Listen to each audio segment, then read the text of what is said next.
Welcome to Channel 17, the Town of Colonie Government Channel.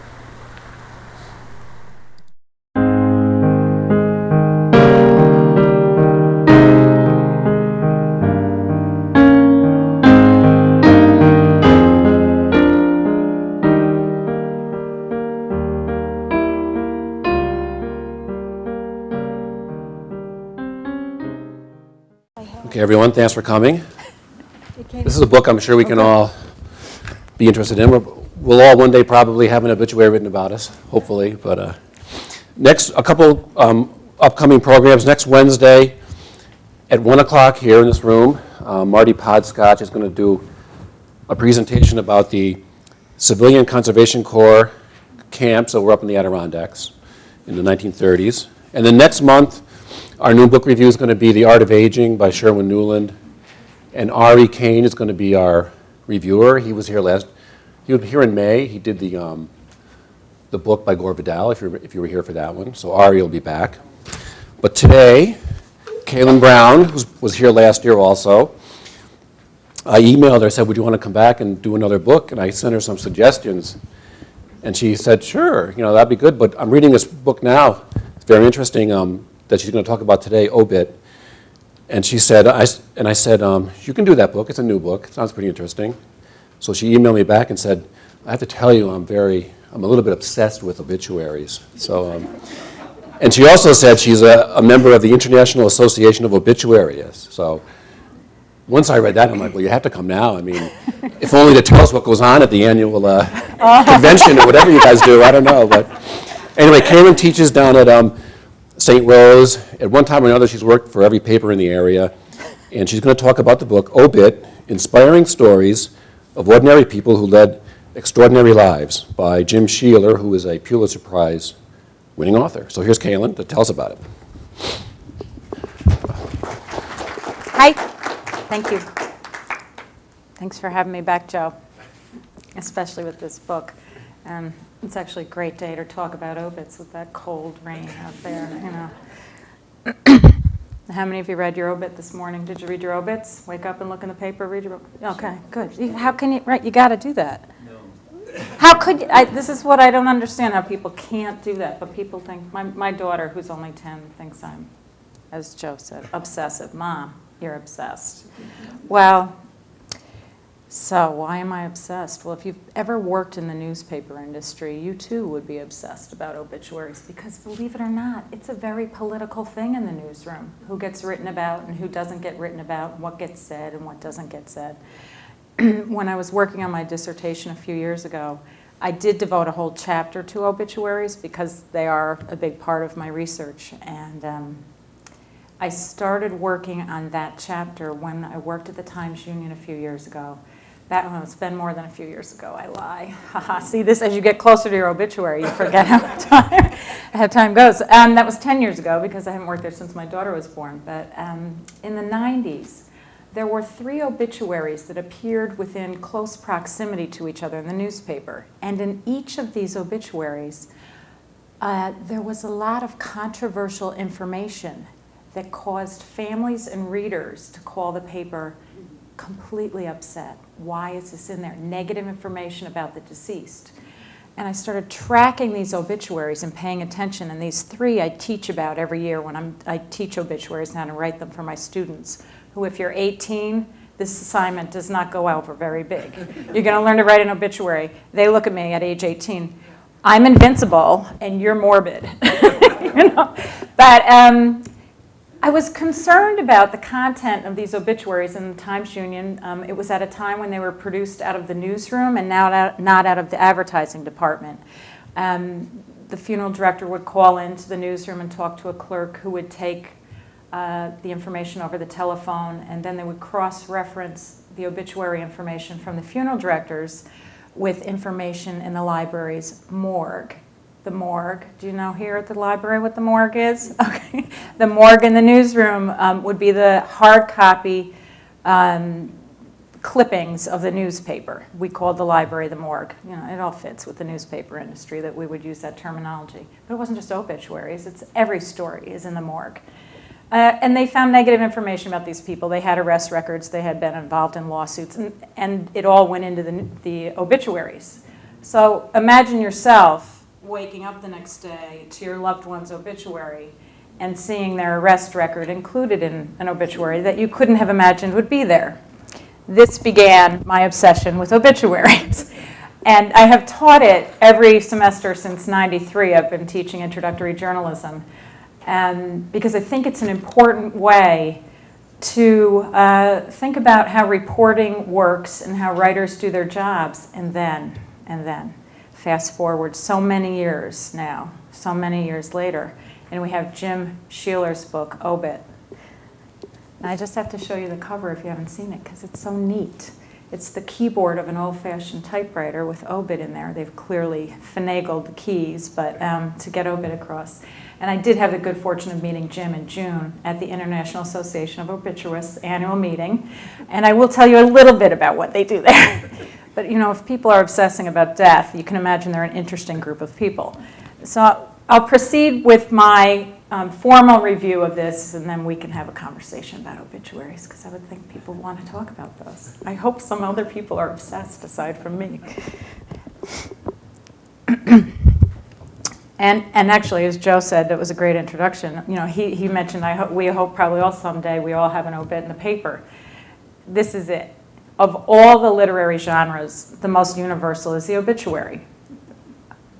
If you just think about the practicality of it, it is the most universal. Ironically, from my perspective, it is also the most underappreciated form of writing. The dismissal of the obit is not for lack of an audience. In fact, I can't think of any field of writing that delivers more of an engaged and loyal readership than obituaries. Readers rely daily on the death notices churned out by funeral directors, oftentimes in concert with newspaper advertising departments. The newspapers circulated in this market rarely deviate from the format we know locally, those standard brief miniatures that mostly fail to reflect the fabric of a single human life. The authors we consider today, though, does deviate and elevates himself from most obit writers in the industry. In figuring a path to Jim Sheeler's Obit, inspiring stories of ordinary people who led extraordinary lives, I'll first share briefly my entree into the subject of obituaries as a way to frame this reading of Sheeler. My first run-in with obituaries was 25 years ago when I was a cub. I shadowed a woman named Marie Stanley. I sort of was hoping I might run into her again. Marie Stanley was truly the empress of obituaries at the Troy Record. She was one hard-scrabble grimster, as they're now affectionately called in obituary circles. Marie toiled relentlessly on the early morning shift, producing as many as a dozen obituaries at a time for the afternoon edition of a single newspaper. Funeral home directors met her schedule and cowered at the inconvenience to her of an untimely death. No one crossed Marie's path when she was on deadline. Truthfully. Obit writing then and now mostly has been considered a job for the proverbial low man on the totem pole, especially by young up-and-comers. Not the case for all obit writers, though. Marie took this job to heart. She understood the ramifications of a misspelled name. Back in Marie's day, when obituaries were prepared as a public service, newspapers like the Times-Union actually supplied obits for free and even laminated the death tribute and mailed it off to each bereaved family. So I don't know if anybody remembers that, but that was de rigueur. It happened all the time. My brush with obituaries was short-lived in Troy. I mostly filled in when Marie dared to take a vacation. When I made my way over to the old Knickerbocker News in 1988, there it was again. My first assignment was somewhat unexpected at age 25. Sit down and write your own obituary. If I croaked and the paper didn't have my story, such an omission would be an embarrassment, editor Mike Spain told me. To some extent, mine has been an inside look at the death beat. But my foundation, grounded essentially in the practicality of obit writing, has helped my journalism students and I navigate the tricky waters of writing about death, and for very practical purpose has served my family and theirs on numbers of occasions. The more conventional, formulaic presentation of obituaries we know so well in Albany, though, are not the ingredients on which our author Jim Sheeler relies. He won the Pulitzer Prize last year for a story about Marines notifying families of death in wartime. He writes for the Rocky Mountain News in Colorado, and before that, the Denver Post and the Boulder Daily Planet. Obituaries are his specialty, and his unique stories about everyday people are instructive on multiple fronts. Obit shares 42 life stories that Sheeler has crafted with deep sensitivity and sheer ingenuity as a reporter. Unlike the New York Times, which publishes its obituaries based on the number of times an individual has appeared in The Gray Lady, Sheeler opts to write about people whose names have never, ever appeared in the newspaper. He actively seeks out obscurity. In his very brief introduction to this collection of his obituaries, Sheeler mentions that people wonder how he can do such sad work. Indeed, he tells us that just the opposite is true. The task is not a sad one. Essentially, it is his unique approach that informs his subtitle, Inspiring Stories of Ordinary People Who Led Extraordinary Lives. His work produces for his audience thoughtful vignettes that serve as moving and somehow telling snapshots of someone's life. In capturing the essence of these lives, Sheeler brings to obituary writing the reverence and consideration the field deserves. Here, in this market, readers who do not subscribe to the New York Times or more recently the Wall Street Journal are subjected to what the late great obit writer Alden Whitman described as the dullness of certain obits that lack the breath of life and are little more than laundry lists of positions occupied and jobs held. Those kind of obits, usually produced by people in mourning, generally flatten a life into birth, education, matrimony, children, and profession in a scant 4 or 5 paragraphs, as obit writer Stephen Miller said, talking about how he loathes the run-of-the-mill notice of death. These kind of obits, said Miller, are simply deadening of what any life represents, not only for the deceased, but also for the reader. Families and funeral directors are not versed in writing the good obit. Whitman, who wrote obits for the Times for years, defined a good obit in 1980. He said the good obit is a lively expression of personality as well as character. It conveys a vivid and accurate impression. If the snapshot is clear, the viewer gets a quick fix on the subject, his attainments, his shortcomings, and his times. Whitman's words 27 years ago set the stage for the likes of Jim Sheeler. Sheeler, as they say, gets it. He searches out his subjects. He is not bound by strict deadlines and spends 3 or 4 weeks piecing together a life he has chosen to inspect. In the book, Life on the Death Beat, Sheeler contributed a chapter in which he outlines for readers how he goes about approaching obituaries. He looks for the best place to meet the people he will interview and becomes familiar with survivors enough that ultimately it seems they all end up sharing extremely intimate details with, of all people, a newspaper reporter. This is Jim Sheeler. He's amazing. He's a magic person with obituaries. He writes in the Death Beat that he doesn't look for lists of achievements. Rather, the key, he writes, lies in knowing where to look for the lessons of life. The best obituaries, Sheeler said, are the ones that still make us think, the ones that still teach. This approach is his credo. In every life he writes about, he unveils some deeper truth about his subject, even if that truth is clothed in subtlety. And not all of his reports are fawning accounts of the deceased. He isn't wrapped up in what some writers and readers might expect, the homage. His sources, the people who knew the subject, share anecdotes with Sheeler about memories that helped define these people for those they left behind. His book begins with the death of an 85-year-old man who loved the mountains. When Edward Mallory was a little boy, he tried to build his own mountain and spent his lifetime working as a chemist and taking hikes. Sheeler tells us Mallory saved thousands of pages of notes that tell his life story through his hikes. When Mallory's widow showed all the pages to Sheeler, she looked at him and said, "Can you imagine anyone doing all this? Not for money, not for fame, but for pure pleasure, just for pure pleasure." And this is a widow sharing this with a newspaper reporter, all her husband's writings.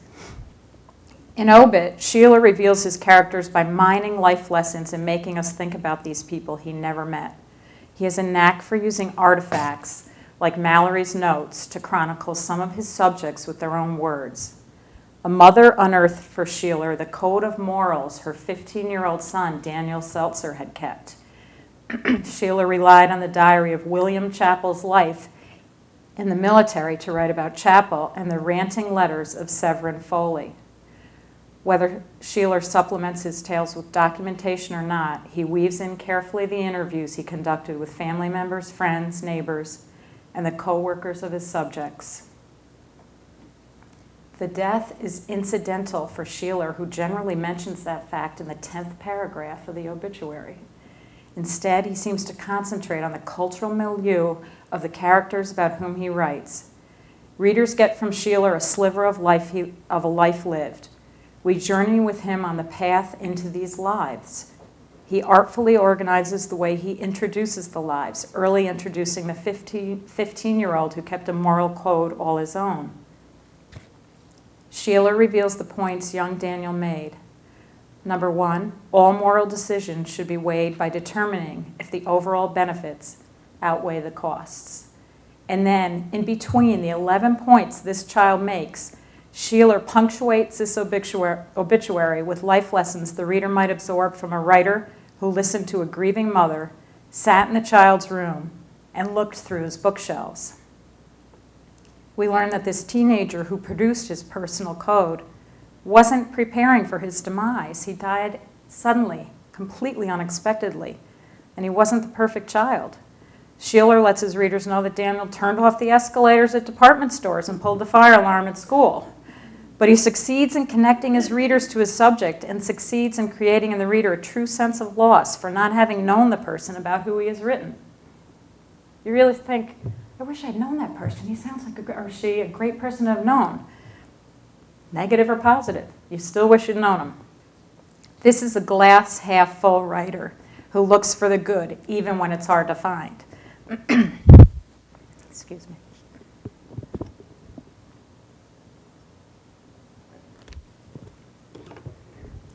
Severin Foley sounds like an unhappy individual who ended up as a Benedictine monk and lived eventually in San Francisco on welfare. He antagonized landlords when he wasn't living on the streets, and he antagonized most everyone he met, according to one of his college friends who talked to Sheeler. But as Sheeler does so well, he finds a way to make sense of what he has learned about his subject and to place that person in a light that is not critical or judgmental. Sheeler is a master at identifying the kicker, that quote or piece of information that wraps up the story for the reader, that ends the story with a thought that keeps the reader intrigued. Sheeler used a closing line from a letter that Cease wrote to his brother in ending Foley's obituary. The departed penned this: "Your life must be so dull." Somehow Sheeler makes this work. And Sheeler clearly uses these obituaries and his sources to relay what turns out to be his very own approach to life. He recognizes the transience of life, the even more transient art of what he does. In his obituary about, and this is in quotes, the woman who outlived her own tombstone, Sheeler wrote that really Della Evans was simply efficient when she ordered her husband's tombstone back in 1973. She had her name engraved with her birth date and her death date, 19 blank blank. She expected it would be filled in when the time came. This is back in 1973, she ordered this tombstone. But when she died in 2001, she had missed her own tombstone deadline. She was 103. Isn't that a great fact in an obituary, though? And the way he presents it.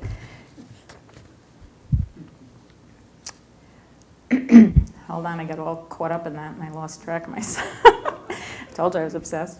And Sheeler wrote about the service that was held on behalf of this 103-year-old woman. The minister told the 18 people in attendance, by the way, though I don't know it, I'm pretty sure he was there.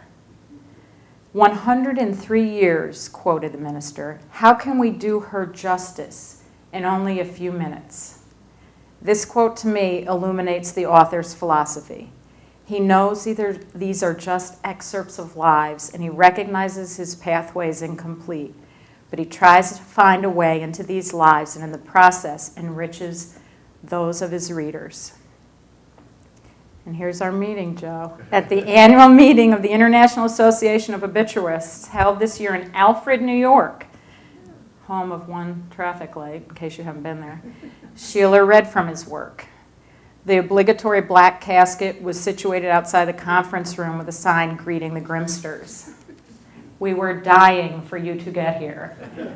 And might I say, the humor at these things, it's indescribable. You should really come. You should. Before Sheeler came on and spoke before the group, the founder of the Internet Deadpool, Caskets on Parade, was sharing odds on surviving World War I veterans.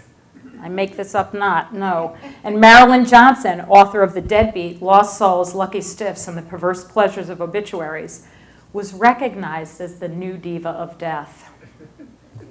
Obituary aficionados from around the planet converged in this tiny town to learn from each other about the art of the obituary. Ultimately, when Jim Sheeler writes, and when he read his work on that day in June, even those of us hardened by the daily consumption of death stories couldn't help but cry, including Sheeler.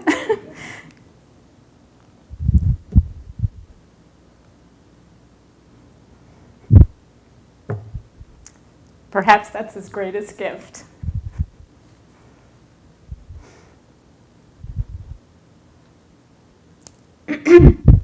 He shares so much of himself and learning about his subjects, and then translates all of his hard work into what reads as seamless stories about the lives people have lived, about what made that person unique, and about the fact that the world benefited from that life and is diminished without it. I loved one comment on the book jacket, which to me is telling. It is an excerpt of a woman responding to Sheeler's obituary about her husband. Sorry, every time I read it, I cry, and I've read it 5 times. Which is why I wasn't going to read it to you, because I knew it'd make me do it, and thinking about it's making me do it. This is on the book jacket. It's the end of it for me, and then you can engage me as you will. The wife whose husband had died said to Sheeler the following: I went down Sunday and got my coffee and sat down in the living room and read the article. I have to say I was really pissed off at you because I cried for 2 hours afterward. You did a wonderful, wonderful job. You captured the essence. He would have loved it.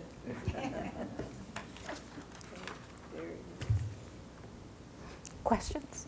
Well, yeah, he does so much research. When does the article come out compared to when a usual obituary does? There may be a death notice, and if you know the distinction between those, death notices might be just a small couple of lines that appeared in the paper, and he searches those out. He found a shoe shine that he did a full-blown obituary on, and he gives 3 or 4 weeks. So a small notice may appear, or in the case of a 103-year-old person, people around the death beat are tracking these people. It's not pretty, but they're tracked. I mean, if you are a World War I veteran, no kidding, they know they know everything about you, and a pre-obituary has been written. That was the job of Alden Whitman at the New York Times. He wrote Come to Judgment back in 1980. This is simply a compendium of obituaries he did for the New York Times, and many of us are familiar with those. His job was to contact people, celebrities only, or people in high position that were well familiar to people who had appeared in the obituary or in the Times before. Their names had been in stories. And when he called, he never said, "I'm going to interview you for your obituary." That was his job. When he called, Harry Truman said, "I know why you're here, and I'm ready to help you any way I can." So this is a completely underpaid attention to field, and it makes me sad because it's a great field. Ultimately, it's where all the attention gets directed. Every family is going to have to confront this little thing called an obituary. And how many of them are prepared to deal with it? And why do we keep reading the same junk about people's lives in the paper? So if you read Jim Sheeler, you could get some tips. And hold on, I have a small library here. Alana Baranek writes for the Cleveland Plain Dealer, and she wrote Life on the Death Beat, which is a handbook for obituary writers. And if you have any interest, she's a good one to get. She talks about how to do this. Sheeler has a couple chapters in here as well. just for fun, this is a fiction book on obituaries, called The Obituary Writer by Porter Shreve, but you can learn about the genre if you truly have an interest. And there's a question. Well, Yes? you say every family would have to confront this. Now, I grew up in Brooklyn and so on. If you're in a place where the newspaper circulates 4 or 5 million and you're not a known person, good chances you're not going to have an obituary. You'll have one if you live in Troy, but if you live in Manhattan and you're just a working man, say like my father was, there's not going to be it unless you want to pay the New York Times $300 or $400. Most of the people in the city never have one, an obituary in the paper, because in a city of 8 million, one is you'll get lost in the crowd. The other thing about the obituary, I'm a inveterate obituary reader, and it's almost the first thing I read in the Times or in the Times Union. I was thinking of it as a biography. Now, when someone like Stutz Terkel, to me those are just biographies, and when I read an obituary, it's a biography of a life, and I never find them sad unless it's some 18-year-old kid who got killed in a car crash, but it's someone who's 90 and he died in bed and had a full life. I said, well, that's what life is. So I never cry unless it's something, a young person dying in some horrible way and so on. You should, if you need a good cry, read Sheeler. I'll make you do it, I promise you. But on the question of Manhattan and New York, and a student of mine said that, my parents are never going to have an obituary. For me, I'm from New York. Ah, the internet. Everybody can have an obituary on the internet, and there are people farming obituaries up there as fast as they can. Some of my colleagues in the association, the people like from Caskets on Parade and Obit magazine, The Death Beat, and this is the one, Amelia Rosner. She posts tens of thousands of obituaries a year on one website devoted to obituaries, because she thinks it's her personal responsibility to get those people up and in the world and read about. And you can go to this obituaryforum.blogspot.com and see all the people who are posting obituaries from all over the world. And the survivors or the family put it, in other words, who puts it in the internet? Well, they'll just scoop them right out of the Times or the local Daily Planet down in Georgia, you know. What if you died in Manhattan and you weren't well known? You could send it to that. Oh, you could write up and send it to that obituary forum. Sure. The internet is great because there's so many free opportunities out there, and then you can avoid paid advertising, and you can write it how you want to write it. So the internet is a great source for people who are looking for another place to get, if that interests you. My mother thinks I'm insane. Don't write an obituary. Don't tell them how old I am, and I wasn't a homemaker. All right, relax. Just stay alive. You got grandkids. Hi. Question, kind of a follow-up to this lady's question. The Times Union doesn't do this. I mean, it's like the day of, and it has the funeral arrangements. I've never even knew that this existed. You know, where they research it and the obituary may be published 3 to 4 weeks after the death. My goal is to do this for the Times Union. But right now I'm busy teaching over at St. Rose. Ask them for it. Tell them you've learned about Jim Sheeler, and can't we do that? Why can't we do that here? Is this all that people deserve, what we've got in our obituary page? How many newspapers do that? A number of newspapers do. Steve Miller, who started an obituaries internet site, now started obituaries at the Wall Street Journal. I've seen those where they take, second the weekend edition. Yeah, Steve, he's a young guy who is another obsessed one, and he started working for the Journal. The New York Times does a certain variation, but there are a lot of newspapers. The Philadelphia Inquirer had a fellow named Jim Nicholson who did amazing obits, similar to what Sheeler does. So there are, at some of the bigger outlets, you can find this feature story type of obituary. But I think we should demand it. Write a petition or something. Well, I work for him, but he'll listen to you. Yes?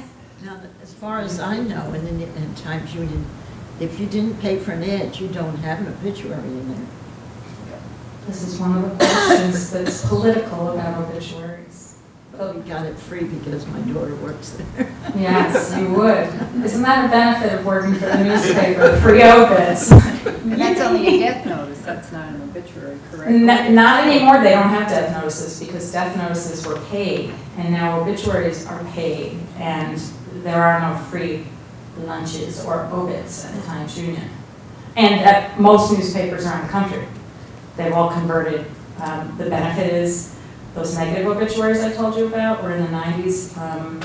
Police records were included in people's obituaries. That's gone because it's a paid ad. The family writes it. Read what the families write. Are we better or worse for the content of the obit page now? On angel's wings. Sorry. Yes. I thought that was the responsibility of the funeral director, because He has to send it. we made, my mother is 97, and we've already done, my sister and I have done her funeral arrangements and obit.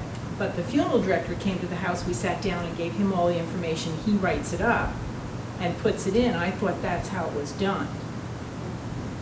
You can do it however you want. Yeah, but he People has to, should. they won't take it if it isn't through the funeral director. Oh, they won't? You can do it through the funeral Yeah, director, they- but still write it yourself. Well, yeah. They are ad dollars. They do not care what your obituary says. It's by the inch too, isn't it? It's by the line, I believe. Oh, by the I line. believe, and the numbers of days. You ever notice the ones that go on for 2 weeks? Yes. Who's paying for that? Yes. About 6 months ago, there was one in the paper that was, they did an article on the obituary because I think it was the person's son wanted to, and it was like about a page and a half long, and there was an article on, you remember what that was? Yeah, Mark McGuire wrote the news story about the son who had published an obituary that ran for a couple of columns down the page. And so people noticed that, and the writer over there wrote a story about what this son had decided to do. It's a good story. It's interesting. If you want to pay, you can do that. You can also go online and post your responses to obituaries on the guest books. And then you can read what everybody else is saying. This can attract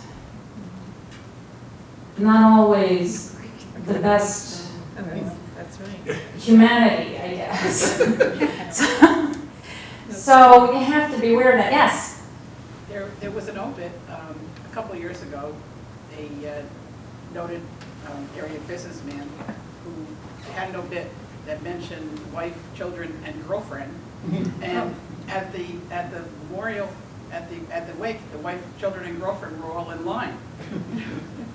I don't know who paid for the obit, so. The Be girlfriend. interesting to find out. There are, my favorite latest obit was published in the UAlbany Alumni Magazine of a professor emeritus, a professor who had retired. He was shocked to read it. And the Times-Union wrote about the fact that someone had notified UAlbany that this professor had died. Now what is the lesson we learned from that? Check your facts. But that happened within the past couple of months. Actually, I'm supposed to post something on the blog about that. They asked me to post something. So it's a shame for me, from where I sit, to see so little done with them. When there are people like this guy out there who are giving credit to these lives that have been lived. These are people who aren't looking for this attention, and they can say no, he's not pushy. If you met him, you would be amazed at how genteel this guy is.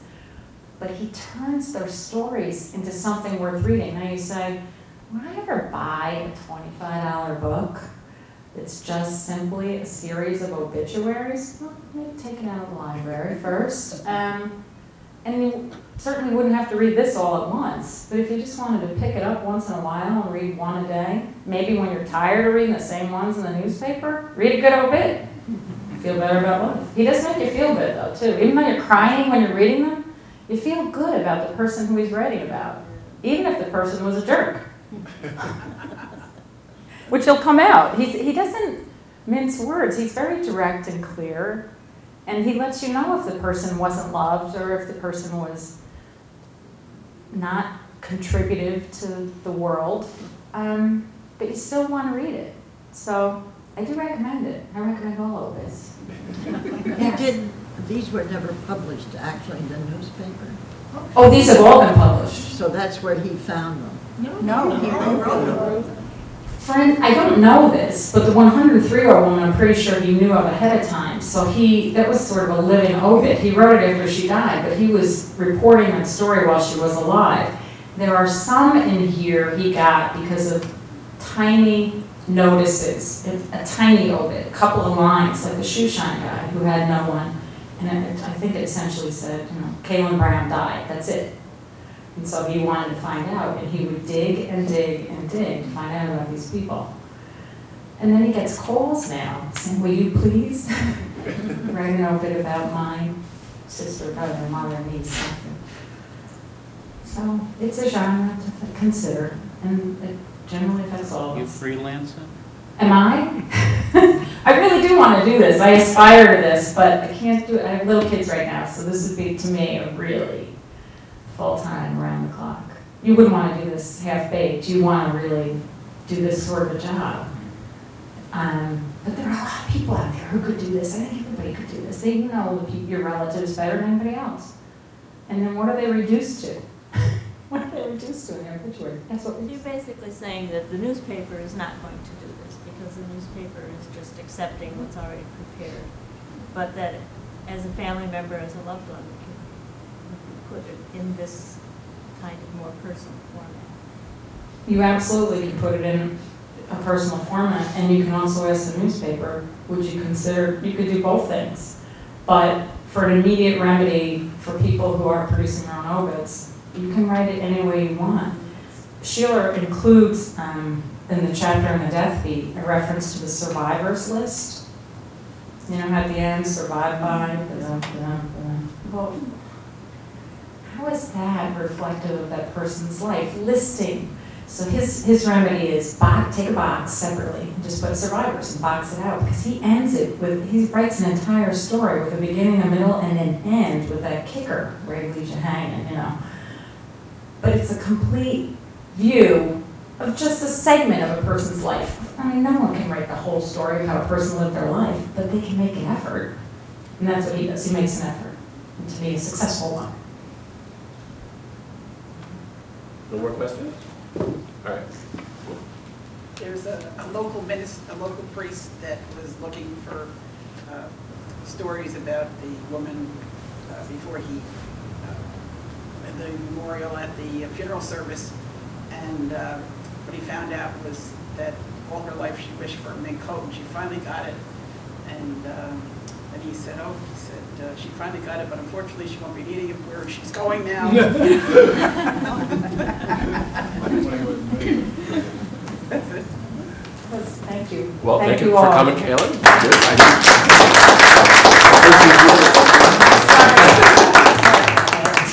That's funny.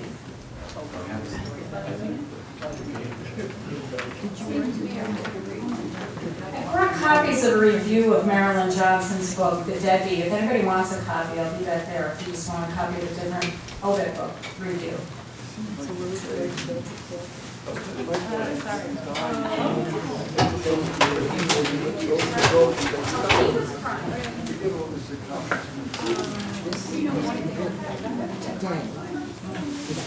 Nice job.